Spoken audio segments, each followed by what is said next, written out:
नमस्कार दोस्तों। अगर आप ज़मीन खरीद रहे हैं या ज़मीन खरीदने की सोच रहे हैं तो उससे पहले कुछ सावधानियां आपको बरतनी ज़रूरी है। क्यों? अगर आप सावधानियां नहीं बरतेंगे तो आप बहुत लंबे नुकसान में जा सकते हैं, राइट। तो क्या स्टेप्स हैं, क्या 4 चेकलिस्ट है, उस चेकलिस्ट को मैं बोलता हूँ अगर आप चारों चेकलिस्ट को फॉलो कर लेते हैं तो 99.99% एरर के चांस नहीं होंगे, राइट। और अगर इसमें से कोई भी एक चेकलिस्ट को मिस कर जाते हैं आप तो बहुत लंबा नुकसान आपको हो सकता है। तो स्टेप्स क्या हैं, क्या करना है, कैसे करना है, कंप्लीट डिटेल बताने वाले इस वीडियो में, तो लास्ट तक जरूर देखिए इस वीडियो को ताकि आपको कंप्लीट डिटेल जानकारी मिल पाए, राइट। और अगर आप हमारे चैनल पे नए आए हैं तो आपका कोटि कोटि धन्यवाद। आप हमारे चैनल को सब्सक्राइब कीजिए, शेयर कीजिए अपने दोस्तों के साथ ताकि वो भी इस तरह की जानकारी से अवगत हो पाएँ। और अगर आप वापस आए हमारे चैनल पे तो आपका आभार। इसी तरह से अपना प्यार बनाए रखिए और मैं आपके साथ रेगुलर कंटेंट शेयर करता रहूँगा। तो वापस आते हैं वीडियो के मेन कंटेंट पे। तो सबसे पहले कुछ सावधानियों की बात करते हैं, राइट, कि क्या क्या सावधानियां हैं जो हमें बरतनी जरूरी है जमीन खरीदने से पहले, राइट। जमीन खरीदने से पहले सबसे पहले आवश्यक है आप जो व्यक्ति जमीन बेच रहा है उनके पेपर का सत्यापन, राइट, नंबर 1। नंबर 2, जांच करना है उनके जमाबंदी का सत्यापन करना है। नंबर 3, उनके खतियान का जांच करना है कि जिस खाता का जमीन आपको बेचा जा रहा है खतियान की जांच करनी है, उनके उस खाता का जमीन का जांच करना है कि क्या वो जमीन रैयती जमीन जिसको आप खरीदने वाले हैं या हो सकता है गैर रैयती जमीन तो नहीं बेचा जा रहा आपके द्वारा, राइट। और नंबर 4, जांच करना है स्थल की कि नक्शा के अकॉर्डिंग क्या उनका पोजीशन है या नहीं है। सारा चीज़ मैं इन डिटेल ब्रीफ में बताने वाला हूँ, राइट, इन डिटेल बताने वाला हूँ। तो लास्ट तक जरूर देखिए इस वीडियो को। सबसे पहले बात करते हैं कि पेपर का सत्यापन कैसे करेंगे, राइट। पेपर का सत्यापन करने से पहले ये समझना जरूरी है कि जमीन जो व्यक्ति जमीन बेच रहा है, राइट, उनको किस तरह से प्राप्त होगा। हो सकता है उनको कि जमीन केवाला द्वारा उनको ही प्राप्त हो, राइट। हो सकता है उनको बंटवारा द्वारा प्राप्त हो, खतियान द्वारा प्राप्त हो सकता है, बंदोबस्त हो सकता है या दान पत्र हो सकता है बिहार सरकार के द्वारा, राइट। और ये सब के बाद जमाबंदी किसके नाम से चल रही है, या इनफैक्ट क्या अगर मैं बात करूं तो रसीद किसके नाम से कट रही है। क्या रसीद जो जमीन बेच रहा है उनके नाम से ही कट रही है या उनके पूर्वज के नाम से रसीद कट रही है, या जमीन जिनके नाम से पेपर है उनके नाम से रसीद कट रही है। जिनके नाम से पेपर है उनके नाम से अगर रसीद कट रही है और वही बेचने वाला है तो आपको कम टेंशन है, राइट। उसके बाद फिर आगे स्टेप्स देखते हैं, उसके बाद क्या क्या पॉसिबिलिटी है।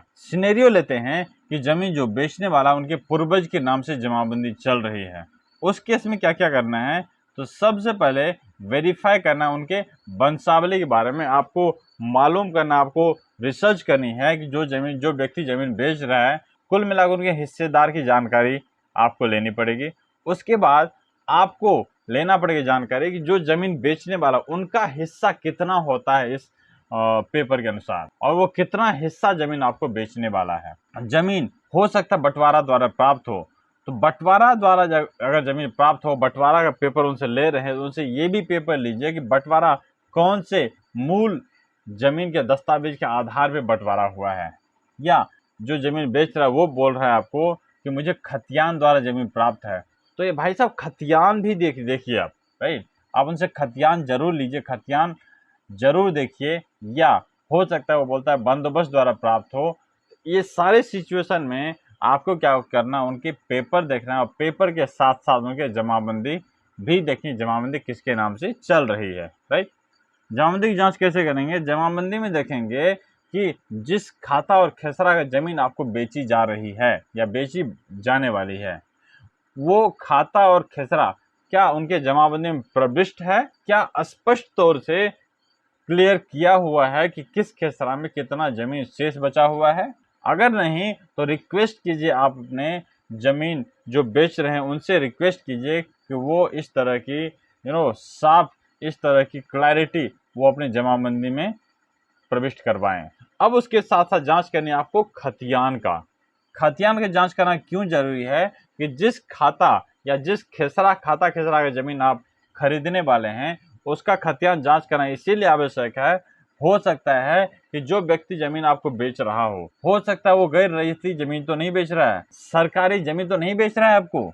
इसीलिए ये जांच करना आवश्यक है कि जमीन में किसी तरह का झोल तो नहीं है। ये खतियान ही स्पष्ट तौर से बता सकते हैं आपको कि किसी तरह का उस जमीन में झोल नहीं है या है, राइट। उसके साथ साथ नंबर 4 पे आपको काम क्या करना है, जमीन का स्थल जांच करना है।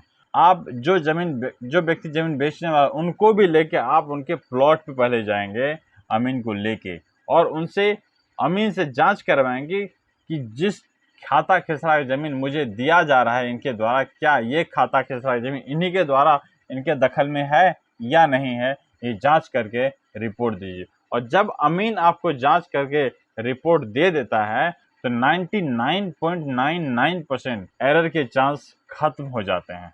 अब बचता है, सारा कुछ करने के बाद बचता है म्यूटेशन, राइट।